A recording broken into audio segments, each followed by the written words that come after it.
How to replace a 2021 GMC Sierra 3-button remote battery. Now here's Sergeant Locksmith to show you how. Let's change out the battery on our GMC Sierra 3-button remote. For this task, you will need your remote, a CR2032 battery, and a flat tip screwdriver.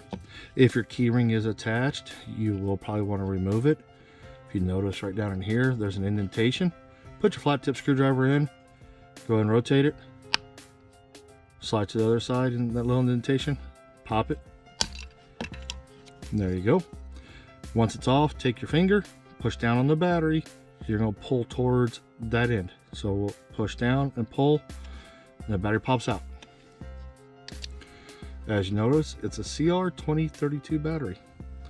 To reinstall it, we'll reverse the process, set it down like such, pull into that little pocket. Once it does, push down, then push back, because what you're doing is getting it under there, which holds it down. Your back remote cover has those little 3 tabs.